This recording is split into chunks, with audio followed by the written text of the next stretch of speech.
pleasing to you, our rock and our redeemer. Amen. This week is our second week looking at the Old Testament book of Ruth. Last week, you may remember, we covered the first chapter. We looked at the hardships faced by Ruth and Naomi, her mother-in-law. Ruth actually stayed by Naomi's side as she traveled and went back home. Ruth left behind all of her family. She left behind her culture. She left behind everything she knew. Chapter 1 ends with Naomi, the mother-in-law, bitter and hurt from all of her losses. She has lost her husband and both of her sons. And still, Naomi tries to make a better life for her two daughter-in-laws. She tries to tell them, no, you should stay in your homeland so you can make a new life for yourself.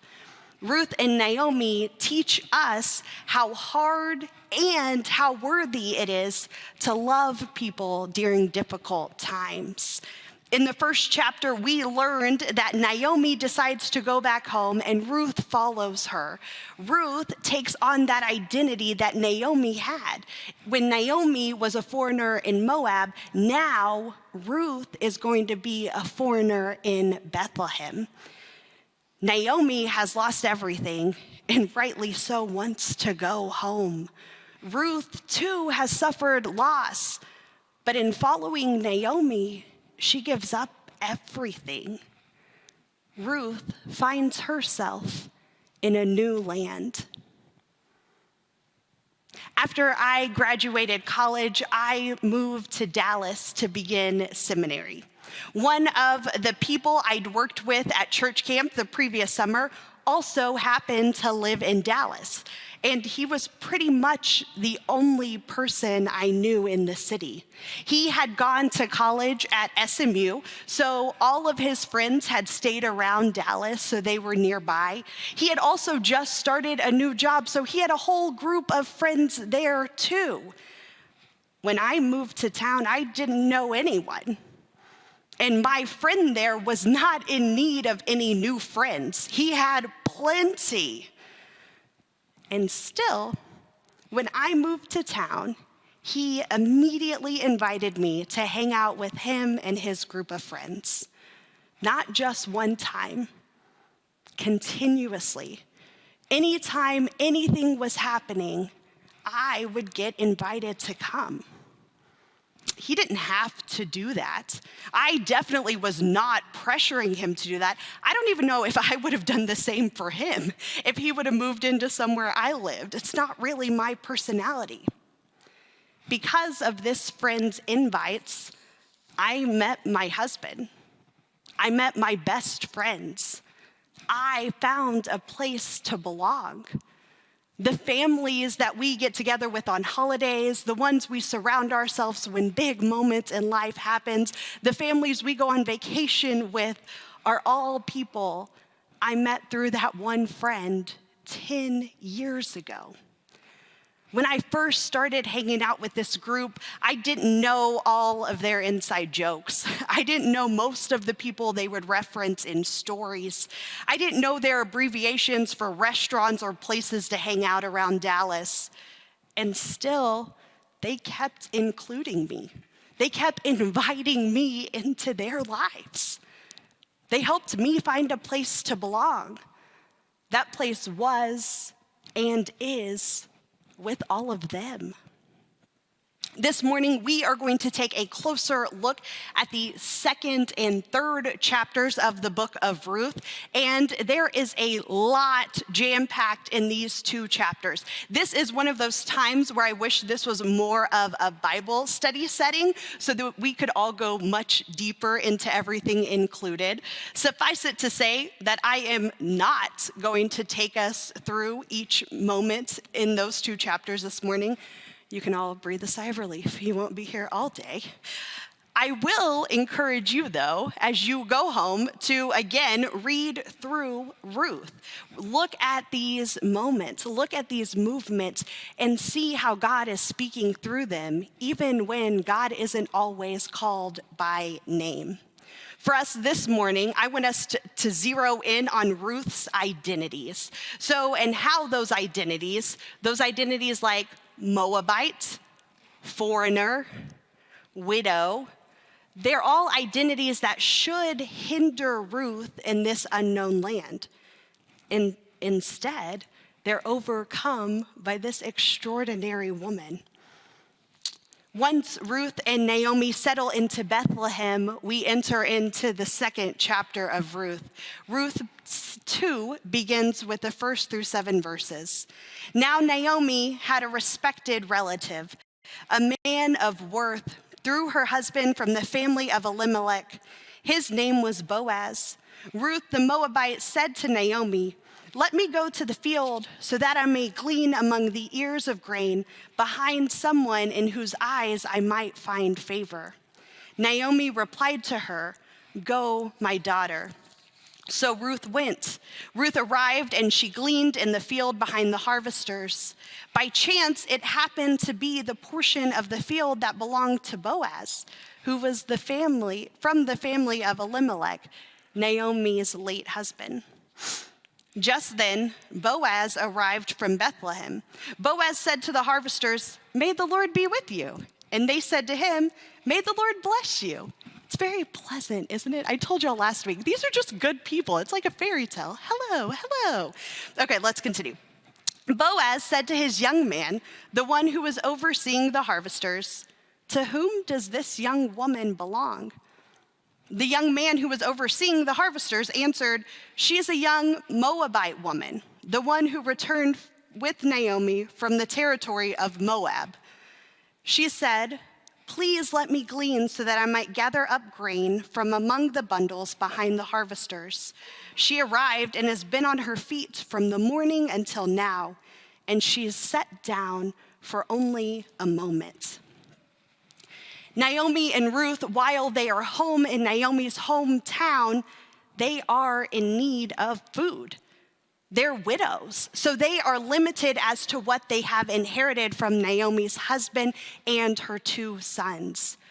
Ruth takes it upon herself to go out and provide sustenance for them.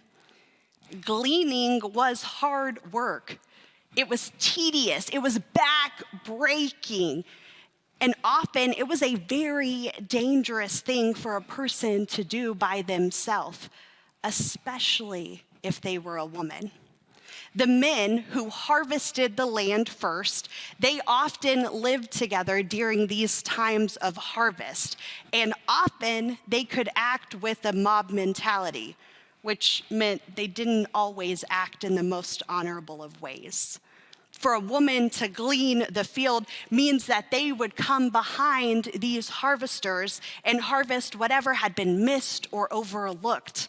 Sometimes this may be fruits or vegetables, but often it was a crop like grain or barley, and it had to be husked and threshed, and then it had to be mixed with other ingredients before it even became something that was edible.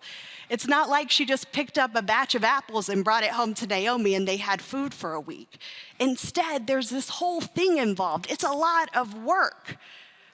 And to glean, to offer your land to be gleaned, was an act of charity. So someone like Boaz, someone who owned this land, would allow those people in the Bible that are mentioned to take care of people like the widow, the foreigner, the orphan, the poor. They would be able to come and find sustenance to provide for themselves. But even though this was an act of charity, it didn't mean it was easy. It was really hard for those gleaning to get actual food. That's what Ruth is up against here.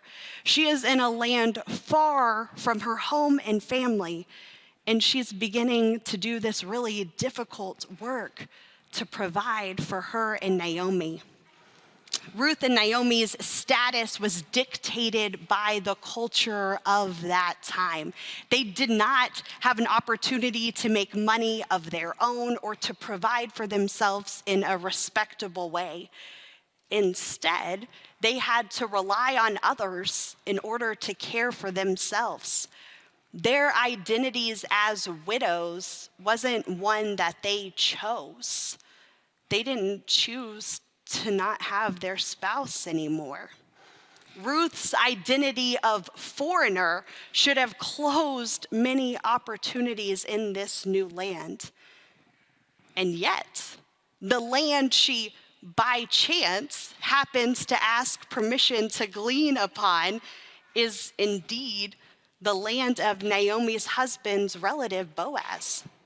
John Wesley makes this interesting observation about this specific passage. He writes, "Many a great affair brought about by a little turn, fortuitous as to men, but designed by God." The book of Ruth is a little bit like the book of Esther in this regard. Both books don't include God directly speaking with God's people.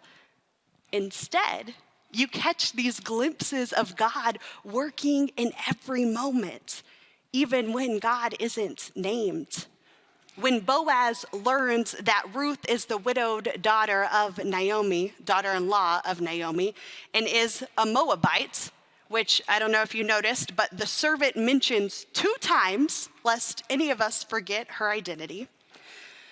When Boaz hears all these things, he invites Ruth not only to glean on his land, but to also surround herself with his female servants so that she isn't taken advantage of or attacked by anyone else.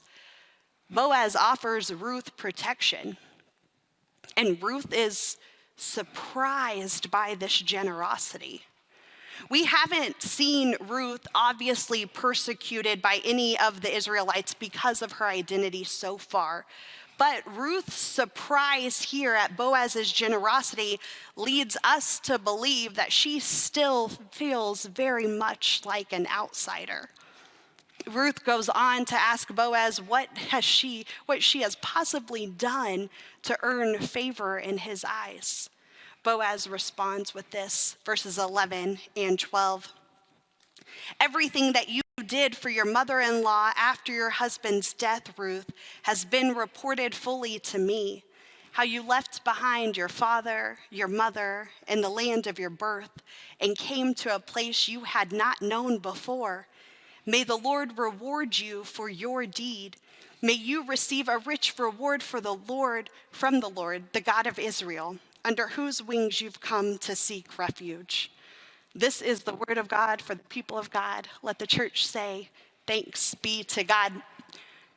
Here is where Ruth becomes more than her identities, those identities of Moabite, widow, foreigner.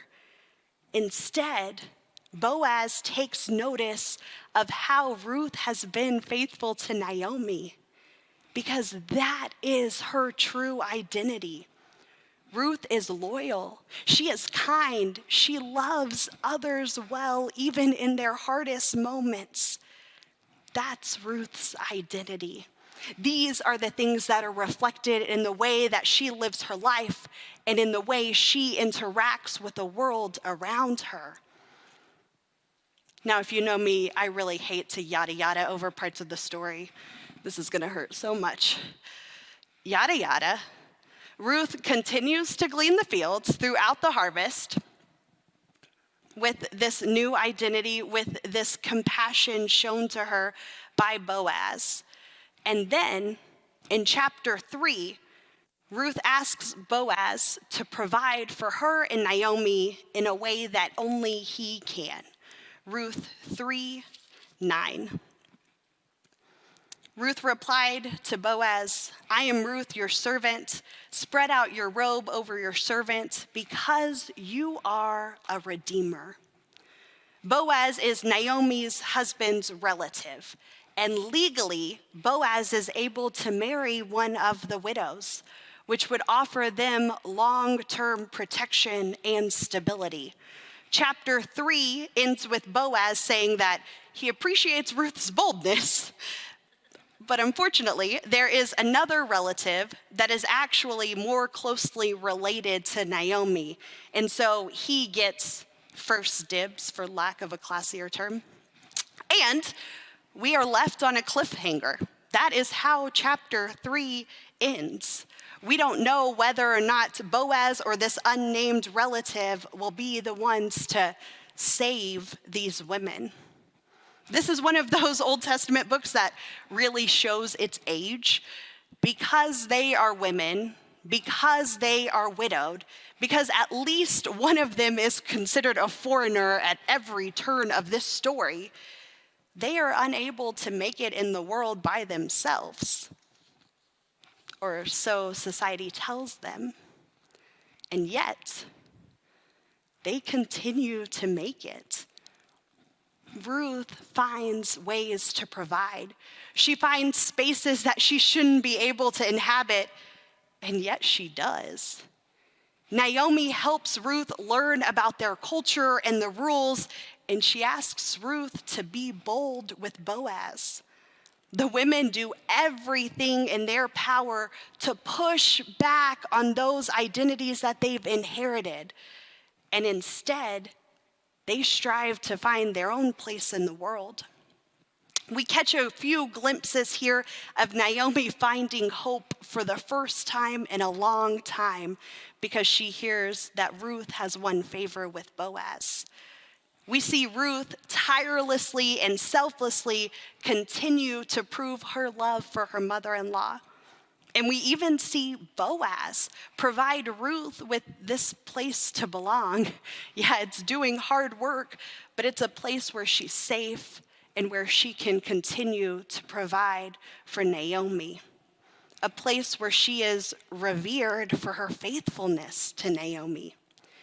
Even in a foreign land, Ruth begins to slowly get her bearings, and a new path forward begins to emerge.